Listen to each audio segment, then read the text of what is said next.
Bom dia, boa tarde, boa noite, como vocês estão? Sejam todos muito bem-vindos ao meu canal. Meu nome é Neuraci, mas como sempre você pode me chamar de Neura. E hoje nós vamos falar sobre o segundo filme mais pedido por vocês. O primeiro foi Perfect Blue, que saiu. O segundo, que eu posso dizer com alegria no meu coração que o feminismo não estragou ele pra mim.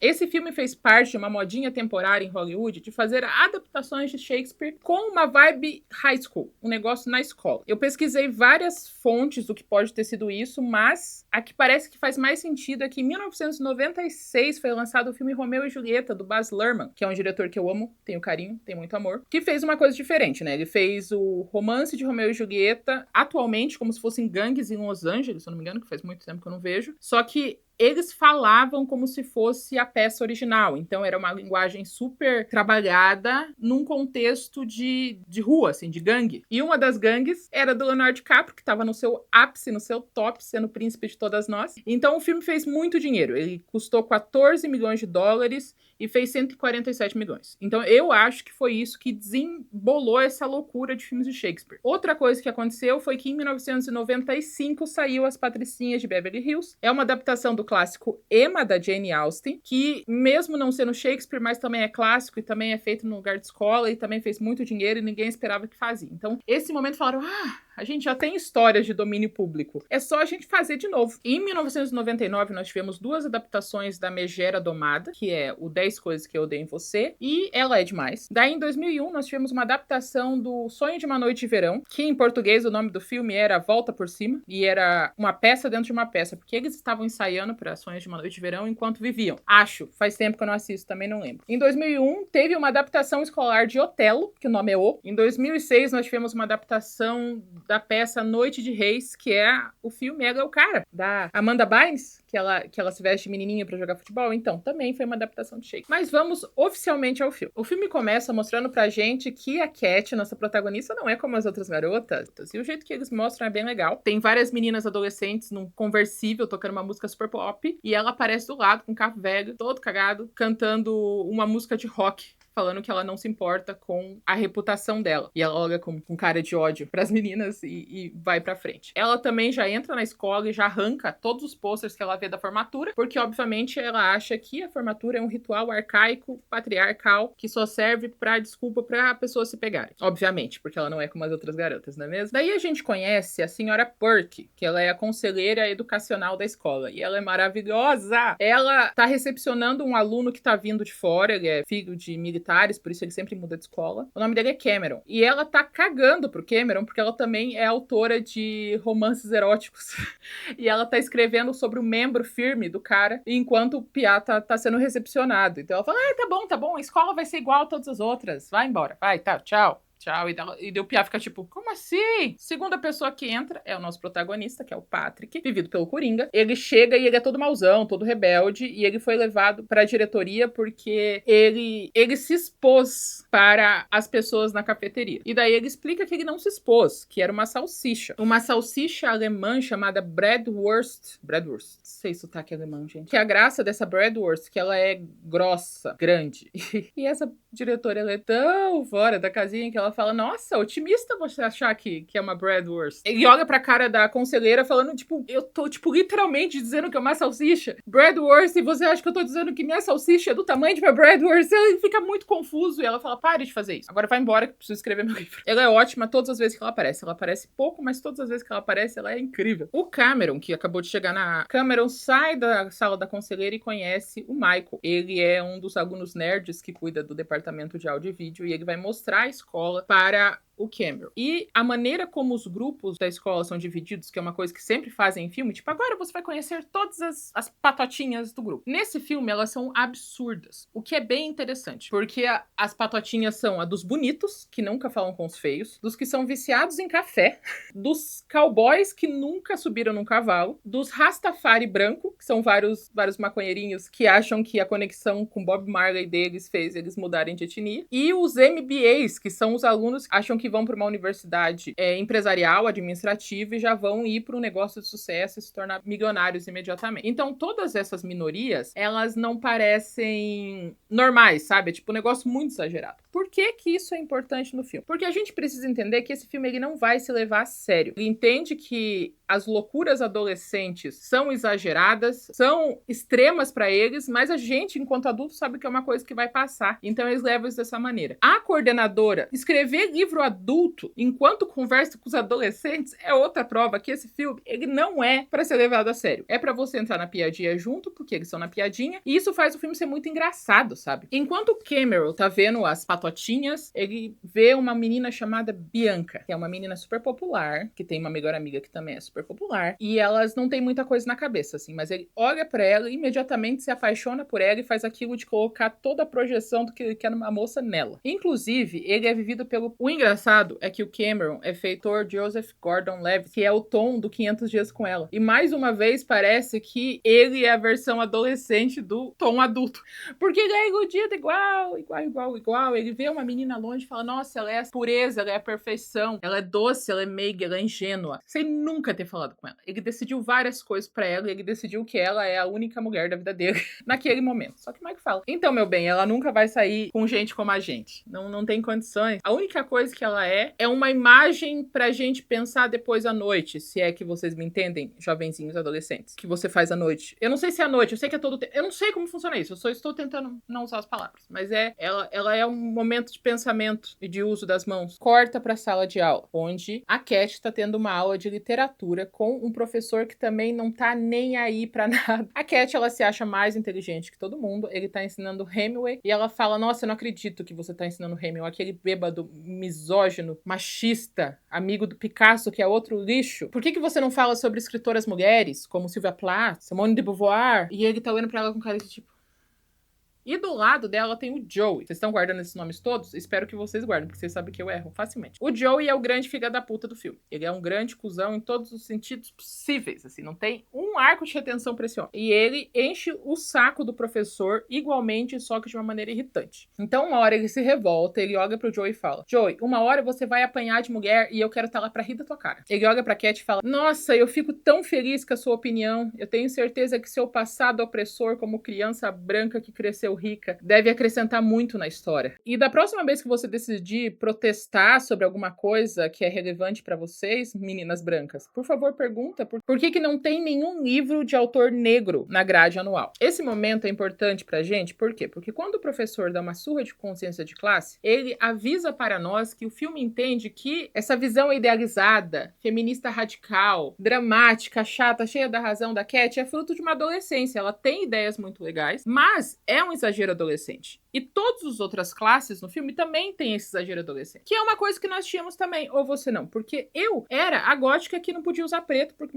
minha mãe não deixava, porque eu era da igreja. Não deixava usar maquiagem. Eu já fui a skatista que nunca subiu no skate. Eu só tinha calça cargo cheia de bolso. Eu já fui a lutadora contra o sistema opressivo da Coca-Cola e não bebia Coca-Cola por causa do sistema. Só por isso. Porque o sistema era opressor. Eu sabia do que tava falando, não. E eu tenho certeza que todos vocês tiveram alguma fase que você fala, nossa, eu tenho certeza que eu vou viver assim pra sempre. Essa sou eu. E daí você fechava 18 anos e falava, nossa, realmente essa não era eu mesmo. Que bom, né? Que bom. E algumas coisas da adolescência ficam. E então, quando o professor fala aquilo e dá meio que um chega pra lá nela, a gente não imediatamente odeia ela. A gente cria uma simpatia, sabe? E a gente entende que adolescente você não leva tanto a sério, sabe? Você deixa acontecer. E daí o professor fica bravo com ela de novo, que não cala a boca, e manda ela pra conselheira. Quando ela chega na conselheira, a conselheira já conhece. Ela fala, Cat, você tá assustando o professor de novo? Para de traumatizar ele. Daí ela fala, se demonstrar a minha opinião é oprimir, então eu estou oprimindo sim, tá? A conselheira olha pra ela e fala, só pra você saber, o aluno que você chutou o saco, ele conseguiu ir bem na cirurgia de rebaixamento dos testículos, porque ela deu um chute no saco dele tão forte que o testículo subiu e não desceu mais. E ele teve que ir pra cirurgia. E ela fala que foi bem feito. E a conselheira fala, todo mundo fala pra mim que você é uma vaca chata. Ninguém tem saco pra você, Cat. Chega! Por favor, melhore isso. Pare de odiar todo mundo. Pare de ser essa pessoa rebelde sem nada. E da Cat de braço cruzado fala, eu sei, você não sabe. Voltamos pro hall, onde todo mundo tá lá. E o Cameron segue completamente apaixonado pela Bianca. E ele fala, eu faço tudo, eu faço qualquer coisa pra conquistar ela, eu tenho certeza que ela vai me amar de volta. E o Michael fala, tá, se você quer realmente levar um pé na bunda direto por ela tá procurando alguém pra ensinar francês pra ela. E daí ele fala, ótimo, é isso. Você sabe falar francês? Ele, não, mas eu vou aprender pra ensinar ela, pode deixar que eu vou aprender. Enquanto o Cameron tá decidindo aprender francês pra poder dar aula pra menina pra conseguir falar com ela, o Joey, que é o grande filho da putão de todo o filme, ele quer muito comer a Bi. É só isso que ele quer fazer, e ele tá conversando com outro amigo, e ele fala, vamos apostar dinheiro que você vai conseguir pegar ela? Daí ele fala, não, dinheiro eu tenho. Eu estou fazendo unicamente pela diversão. Pela diversão de conseguir ser o primeiro com a Bianca. Deus me abençoe que eu não chamo ela de Beatriz, porque toda vez eu penso em Beatriz. A Cat e a Bianca, elas moram com o pai, não mais com a mãe. Parece que a mãe delas foi embora, ela não morreu. Porque ele fala, quando sua mãe nos deixou, mas ela pode ter morrido também. Não sabemos. O pai dela é médico obstetra, e ele é profundamente traumatizado com a ideia da gravidez na adolescência. Ele proibiu as duas meninas de namorarem até o fim da escola. A Cat não liga, porque ela não é como as outras garotas e todos os meninos da escola são imaturos e não servem nada pra ela. E a Bianca tá triste, porque ela é a única da sala que ainda não tá namorando e ela quer ser como os outros. Então, a Cat não é como as outras garotas e a Bianca faz de tudo para ser exatamente como todas as meninas e ser popular. Elas são os opostos. E o pai, que só pela zoeira, ele decide falar assim, então tá, nova regra. Quando a Cat começar a namorar, você pode namorar também. Massa, beleza. E ele sai rindo, porque ele sabe que a Cat nunca vai namorar, porque todo mundo tem medo dela. Daí o Cameron, ele vai dar aula de francês pra Bianca, e ele chama ela pra sair imediatamente, e ela não quer sair com ele, ela quer sair com o Joey, mas ela usa desculpa falando, ai, meu pai não deixa eu sair, ele só vai deixar eu sair quando a minha irmã arranjar um namorado. Daí ele fala, não tem problema, a gente arranja alguém pra ela. E ela se faz de tonta, fala, ai, você vai fazer isso pra mim?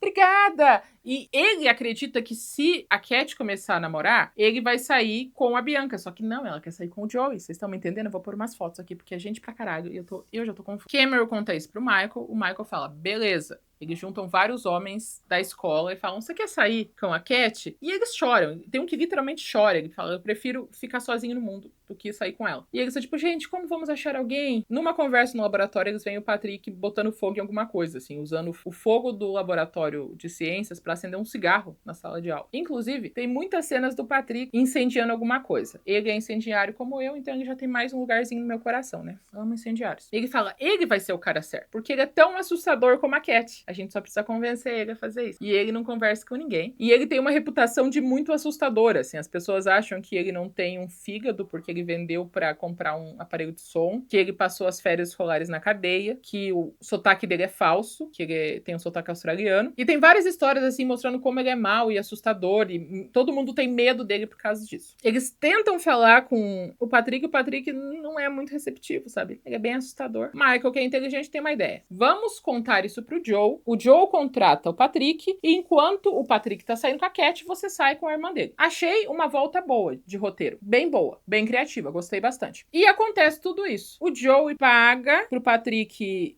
sair com a Cat, que não tá nem um pouco interessada em sair com ele ou com qualquer outro homem. Ele tenta falar com ela no jogo de futebol, e tem uma coisa que eu acho bem legal, que as meninas, elas têm o mesmo uniforme dos meninos nesse filme. O mesmo tamanho, sabe? Porque normalmente os uniformes de futebol feminino em filmes, eles são mais justinhos, os dela não. Então ele chega todo confiante, usando o carisma que ele tem, e ela corta ele em todos os momentos. Não quero saber de você, não tenho interesse, sai daqui, te odeio. Mas o Patrick segue tentando, ele encontra ela numa loja de CDs, de música, e ela fala, você tá me seguindo? Ele fala, não, eu tava aqui na frente, te vi, mas provavelmente ele tava seguindo ela. Ele tá esperando ela no carro, ele continua dando em cima dela, falando, eu tenho certeza que você gosta de mim. Ela fala, eu gosto mais de uma pedra na minha cabeça do que de você. Ele fala, mas nossa, você não tem medo de mim, né? Ela fala, vou ter medo do quê? Você não é nada, você é um merda, você é um bosta, você é um piadinho. Ela é bem revoltada. Mais uma vez, ele não consegue falar direito com a Cat. Quem aparece? O Joey, que não pode ter nenhum traço positivo, porque ela vai sair, ele chega e estaciona atrás dela e sai do carro pra ela não conseguir sair e tirar o carro. Ela, como é afrontosa, ela bate no carro pra ele tirar o carro dele, já que o dela já tá todo ferrado. Por que não, né? Ele fica puto, manda a conta do carro pro pai dela, e o pai dela fala, filha, o meu seguro não cobre TPM. Você não pode sair por aí batendo no carro dos homens só porque você quer. E essa discussão inicial evolui em uma coisa muito maior, porque ela quer fazer a universidade dela longe, muito longe do pai dela. O pai dela é super protetor,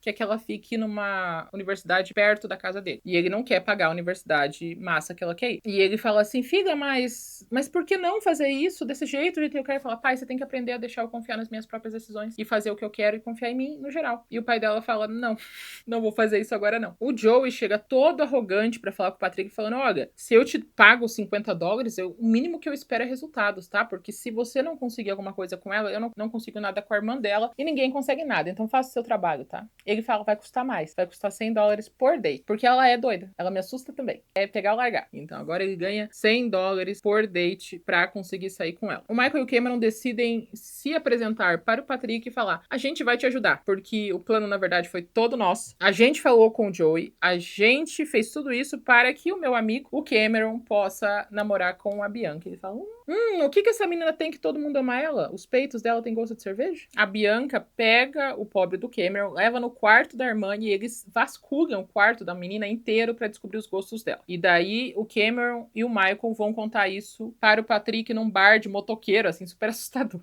E ele explica que a Cat gosta de comida tailandesa, de homens bonitos, de livros sobre feminismo e de bandas de mulheres com raiva. E ela vai estar em um bar de mulheres feministas e mulheres lésbicas. Só tem isso lá. Tem mulheres feministas que são lésbicas e mulheres lésbicas que não são feministas. E tem mulheres que são feministas, mas não são lésbicas. Quem tá tocando é mulher também. E ele vai lá pra fingir que ele tá indo lá pra aproveitar a música. O que é interessante, porque a Cat já chega falando, você veio aqui só pra me chamar pra sair? E ele responde, não, eu vim aproveitar a música. Não é como essas outras bandas de mulheres raivosas, mas dá pro gasto. E daí ela fica, ai, você conhece banda de mulher? Um segundo, né? Um segundo. Macho entendeu uma coisa que ela gosta, ela já tá de... Ai, você gosta de banda de mulher? Que legal. E daí ele fala várias outras coisas que são do interesse dela. E ela já fica tipo, ele não é a coisa mais horrível do planeta Terra. Ele chama ela pra uma festa que vai ter. E ela fala que não, talvez, depende. Ela tá felizinha de conhecer ele, mas ela não pode dar o braço a torcer. À noite, a Bianca e a amiga dela, a melhor amiga dela, estão tentando discretamente fugir pra festa. Nossa, muito discreta. Elas são tipo as pessoas piores pra fugir de uma festa. E daí o pai delas, obviamente, pega elas, já que elas estão parecendo dois ladrões de desenho animado. Então eu tô fugindo, sabe? Aqueles que ficam na ponta do pé. E elas falam, pai, vai ser só uma reunião de amigos pra estudar. E o pai dela responde, mais conhecido como uma orgia? O pai dela é muito, muito apocalíptico. E ele lembra muito meu pai. Meu pai também era assim. Se vocês não sabem da historinha, meu pai nasceu em 1924. Ele já é falecido. Mas quando eu nasci, ele tinha 65 anos. Então, ele tinha uma visão muito, muito antiga do que é ser mulher. Toda vez que eu saía de casa pra ir, por exemplo, na festinha dos vizinhos, assim, com 9 anos de idade, ele falava, depois que essa menina voltar grávida pra casa, você não vai reclamar comigo? E daí ficava minha mãe olhando pra cara dele, tipo, eu consigo ver ela daqui. E eu tinha que voltar pra casa cedo, porque meu pai tava com medo da minha gravidez na infância. E absolutamente tudo que acontecia pra ele acabava em gravidez. Tudo. Você vai deixar essa menina ir pra outra igreja? Mesma denominação, outra sede. Depois ela vai voltar grávida aí, depois você não vai reclamar. Enquanto isso, eu tava indo em outra igreja pra... E o pai dela fala que ela só pode ir na festa se a Cat for. A Cat disse que não vai, mas como ela está querendo ver o boyzinho dela, ela aceita a súplica da irmã, que tá tipo, seja uma pessoa normal, me deixe pra festa, por favor. A Cat aceita ir pra festa. O pai fica, como assim você vai pra festa também? E faz a filha mais nova colocar uma roupa de grávida. Ele tem uma barriga com os peitos assim de grávida, falso, e fala, toda vez que você chegar perto de um rapaz, você lembra desse peso na sua barriga. Ele é bem apocalíptico. E ela tem que ficar 1 minuto andando com a roupa de grávida pra ela lembrar o que vai acontecer com ela caso ela passe dos beijos com os meninos. O Patrick chega pra buscar a Cat, que não lembrava que ele ia vir, e o pai delas fala assim, sem bebida, sem fumar, sem beijar garotos, sem piercing, sem tatuagens e sem nenhum tipo de sacrifício animal. Cara, eles fazem umas piadas muito boas nesse filme, assim, eles pegam um exagero muito legais. Na festa, a Cat fica mal porque a Bianca tá super afim do Joey, que tá super afim dela. E daí o que ela faz? Ela começa a beber descontroladamente, sem um histórico de bebida. Ela vai pegando todos os shots que aparecem na frente dela. O Cameron, tadinho, descobre que a Bianca nunca quis sair com ele. Ela sempre quis sair com o Joey. E ela fez ele de idiota, porque ele fez toda uma trama de novela pra conseguir sair com ela nunca quis sair com ele e fica triste e mal. Bianca começa a conversar com o Joey e descobre que ele é a pessoa mais egocêntrica e narcisista do mundo e fica desconfortável quer muito fugir dele. E daí ela olha pro lado e vê o Cameron com cara de cachorrinho abandonado. Parece que realmente chutaram ele da casinha dele. Tá bem triste a cara dele. E daí ela se sente mal por ter tratado mal um cara legal por causa de um babaca. Enquanto isso, Cat tá mais louca que o Batman, em cima da mesa, dançando, rebolando até o chão, completamente transtornada. Ela bate a cabeça e cai nos braços do Patrick. E daí o Patrick tá preocupado em deixar ela acordada, porque como ela bateu a cabeça e tá bêbada, ela pode ter uma contusão e nunca mais acordar. E daí eles têm um momento super bonitinho, que eles conversam sobre as coisas, ele tenta não deixar ela dormir, ele deixa ela em casa, e daí ela fala, ai, você não é tão ruim assim, sabe? E vai pra dar um beijo nele. Ele não beija ela, porque ela tá muito bêbada pra lembrar. Olha que rapaz de respeito. É legal, né? Ela não acha isso, ela fica furiosa. Eu também ficaria. Ia queimar muito meu ego. Bastante, assim. Bêbada o sangue, eu ia ficar muito brava. E ela vai pra casa, puta, revoltadíssima. Chega o segundo carro, que é com o Cameron e a Bianca, e o Cameron tá puto e fala, cara, você não pode fazer isso. Só porque você é bonita, você não pode tratar as pessoas como se fossem lixo. Você sempre foi egoísta desse jeito? E ela fala sempre. Ele fala assim, não é assim. Eu fiz tudo por você. Eu gostei de você. Eu defendi você na frente de todo mundo. E em troca você faz isso. Ele tá com o discurso do cara legal. É tipo, olha todas essas coisas que eu fiz por você e eu imaginei que você seria, esperando que você me desse um retorno. Só que nesse filme, ela iludiu ele. Ela falou assim, tipo, ai, tá bom, a gente vai sair se minha irmã sair. Ela iludiu ele e ele realmente é um cara legal, ele é respeitoso, ele é gente boa, sabe? Ele é um cara legal de verdade que acaba se dando bem por ser legal. Ela beija ele e os dois ficam faceiros, porque agora eles têm um negócio acontecendo. Uma dúvida importante que esse filme me traz, e que eu quero que vocês me ajudem. Todo mundo nessa festa tá de terno e camisa social. E em 1999, que era quando esse filme saiu, eu só ia na igreja. Nas festinhas que vocês iam, no início dos anos 2000, os homens usavam terno e camisa social, é uma coisa do filme. Porque na festa desse filme parece que eles estão vestidos exatamente como os meninos que iam no culto de jovem comigo. Calça social, sapato, sabe? Cabelinho penteado pra trás. Era uma coisa da final da década de 90, início dos anos 2000, ir para festinhas usando esporte fino? Ou não? É só desse filme mesmo? Me contem nos comentários, eu realmente preciso dessa informação, já que eu não tenho nenhum conhecimento de causa sobre isso. No outro dia na escola, a Cat é zoada profundamente por todos os homens, porque ela foi uma grande dançarina na festa no dia anterior, e ela tá tipo, eita, eu fui uma grande dançarina no dia anterior. E o professor de literatura fala um soneto de Shakespeare como se fosse um rap. E isso é uma coisa muito importante nos filmes de escola da década de 90 dos anos 2000. Pode ser qualquer assunto. Se for contado em formato de rap, os alunos vão gostar imediatamente. É tipo, vocês não gostam de matemática, mas deixa eu fazer isso em rap, porque rap é a linguagem dos jovens e eles vão gostar. Eu não sei por que isso. Tem muito filme que o professor quer ensinar conhecimento para os alunos difíceis e ele acaba fazendo um rap. E daí os alunos falam, ah, esse daí é legal, esse daí é diferente, esse professor não é como os outros professores. E ele canta, declama. O que alguém faz quando rap? Rapeia? Declama? Solta uma rima? Então, ele faz o rap de Shakespeare, fala que Shakespeare é um cara branco, mas ele é massa. E a Cat levanta a mão e fala, você vai querer isso em papel ao maço, com pauta, sem pauta? E ele já tá puto. Ele fala, Cat, você não vai reclamar? Daí ele fala, não, achei uma boa ideia, parabéns. E ele fala, estranho, vai, sai daqui, sai da sala.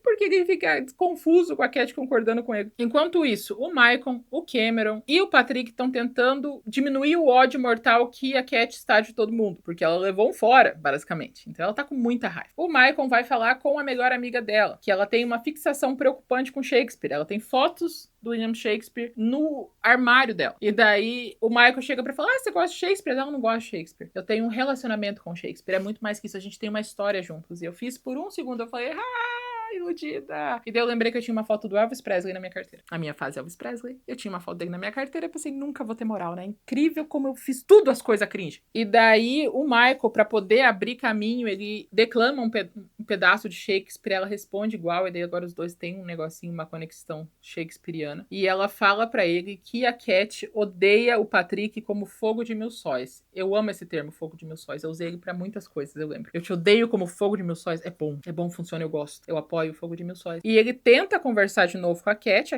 segue não dando moral nenhuma pra ele, e ele decide fazer uma coisa que é um dos momentos clássicos, eu acho que fez esse filme virar um clássico, que ele pede pra banda da escola, ele ele rouba um microfone e ele canta Can't Take My Eyes Off You pra ela, na frente de todo mundo. Porque essa cena ela é triplamente mais legal. Ele tem uma reputação de mauzão, de rebelde, que não se importa com ninguém, que fuma em um lugar fechado. E daí ele canta uma música feliz pra todo mundo ver, sendo todo engraçadão na frente dela e de todo mundo. Ele tem que ser vulnerável de verdade, ele tem que fazer uma coisa que vai cagar com a reputação dele para que a Cat perdoe ele. Então é um ato muito maior, sabe? Se fosse alguém já da música, alguém do teatro, mas não. Ele gosta de ser uma figura rebelde e com segredo. E daí ele faz esse negócio todo feliz. Faz muita diferença. E a cena é ótima e me traz alegria. E eu tenho certeza que traz alegria pra você. Ele termina de cantar e é preso pelos policiais do colégio e vai pra detenção. Cat tira ele da detenção como? Mostrando os peitos pro professor dela. Essa é a única cena do filme que não envelheceu bem. Não sei por que eles decidiram fazer isso. Funciona, os dois vão ter um date. Primeiro eles andam de pedalinho, e daí no pedalinho eles conversam assim, por que a gente é assim, sabe? Qual que é o motivo de você ser assim, com essa imagem de mauzona assustadora que nem eu tenho? E daí ela fala que ela odeia que os outros mandem no que ela tem que fazer, e que ela prefere já decepcionar todo mundo de cara pra não ter que decepcionar depois. E daí ele fala, você nunca me decepcionou.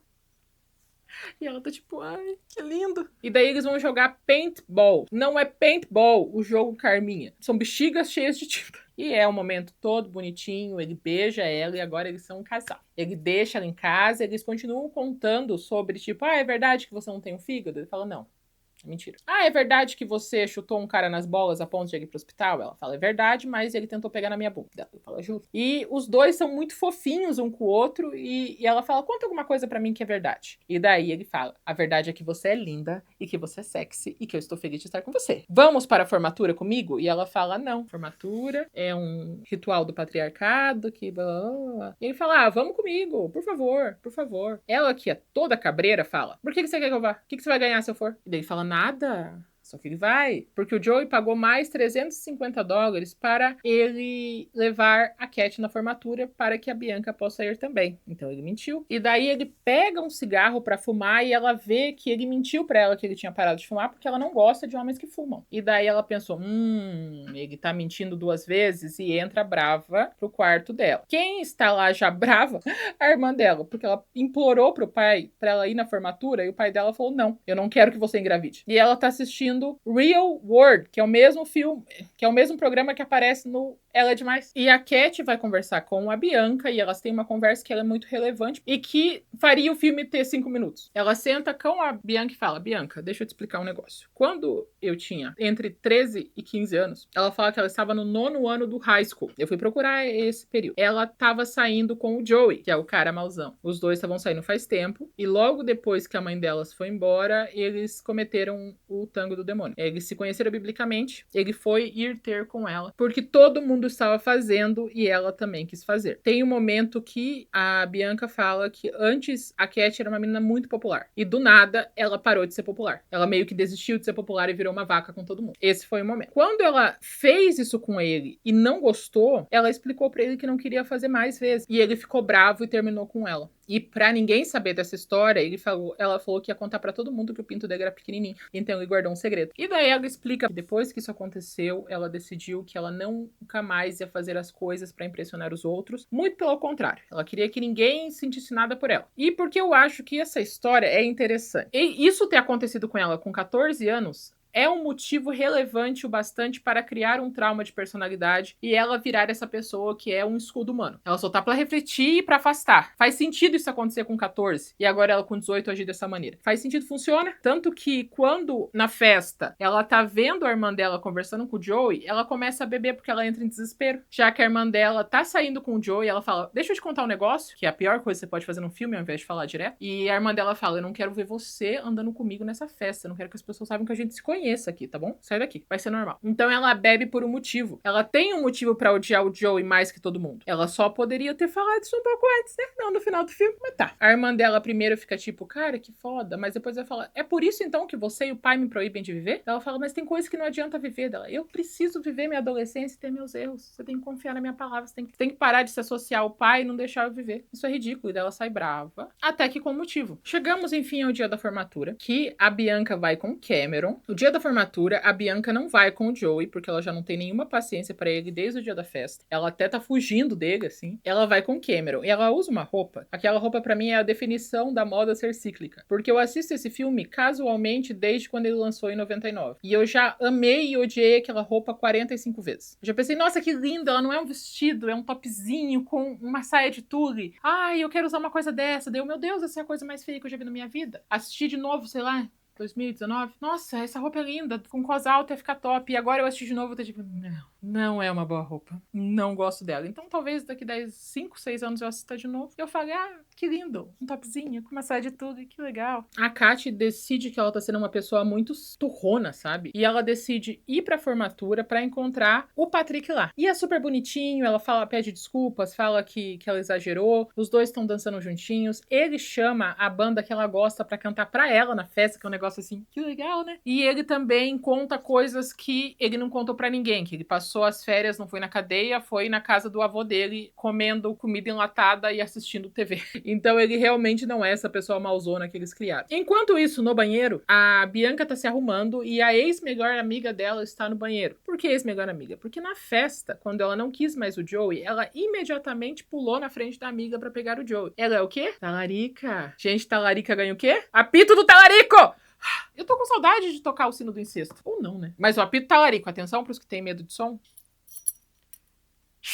Eu odeio esse apito. Eu paguei tão caro nesse apito.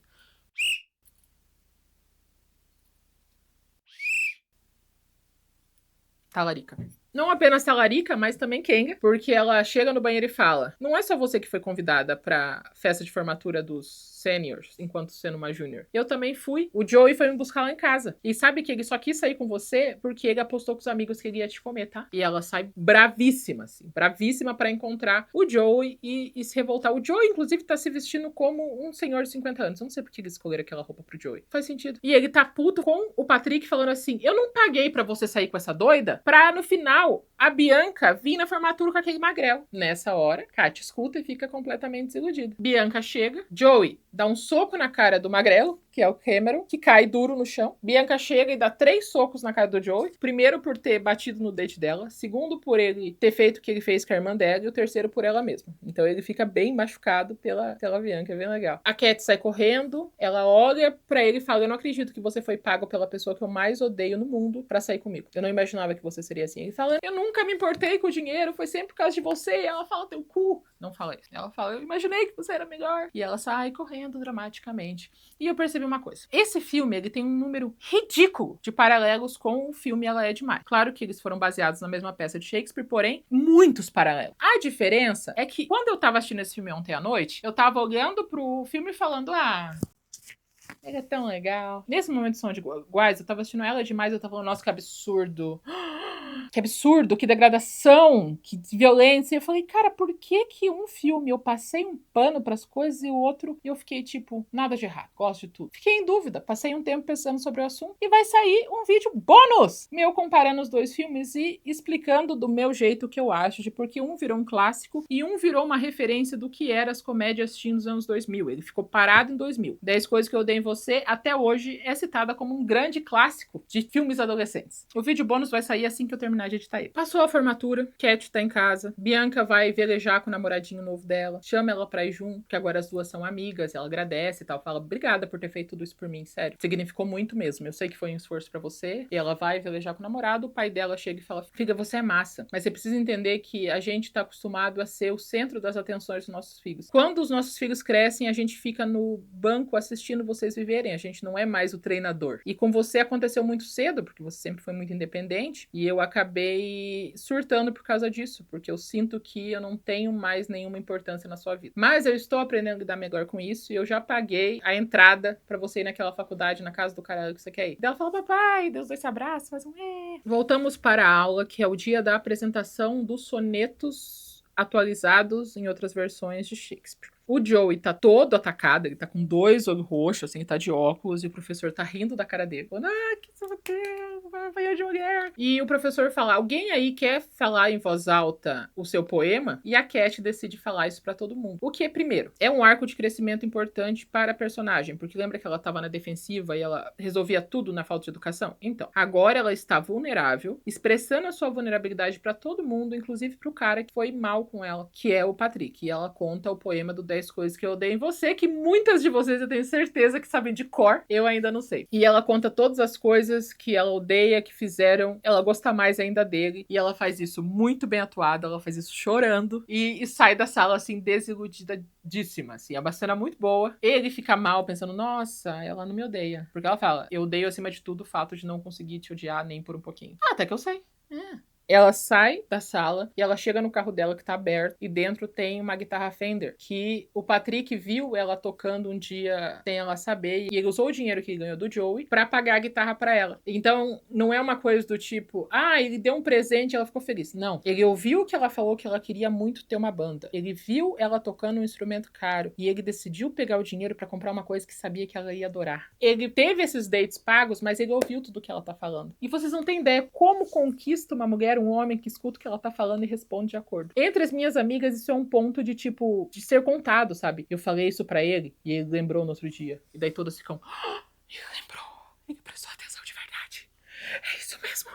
É bem importante pra gente, que a gente não tá acostumada com ele ouvir o que a gente tá falando a ponto de reagir num outro evento. E daí ela perdoa ele, os dois se beijam e ela fala, você não pode comprar instrumento pra mim todas as vezes que você fizer cagado. Daí ele fala, eu não posso comprar guitarras, mas eu posso comprar outros instrumentos. E continua beijando ela e o filme acaba. E o filme é ótimo, eu amo esse filme. Eu não senti meu feminismo sendo abalado. Eu acho que a história ainda funciona muito bem. Aquilo do filme ter consciência do absurdo que é o filme e fazer piadas de acordo faz toda a diferença pro filme. O filme é engraçado até agora, as piadas seguem engraçadas até hoje, que é uma coisa difícil pros anos 2000. E a história é ótima, 0 defeitos, apoio. Vocês, os meus jovenzinhos que nunca assistiram, assistam 10 coisas que eu odeio em você. Vale muito a pena. E é isso, gente. Estejam preparados pro vídeo bônus que vai sair a qualquer momento. Se você gostou desse vídeo, curta esse vídeo. Se você ainda não é inscrito no meu canal, se inscreva no meu canal. Por que você não se inscreveu? Então é legal se inscrever. Eu fico feliz quando sobe o númerozinho. E se você realmente gostou de tudo que eu falei, me mostre pra alguém. Essa pessoa acho que vai ficar feliz. Conta pra ela que vai ter vídeo bônus em breve. Na minha descrição tem o nosso grupo do Telegram. Tem o grande formulário de indicações de filmes. E se você quiser ser membro do meu canal, você pode ser membro do meu canal. E a gente se vê na próxima semana ou a qualquer momento.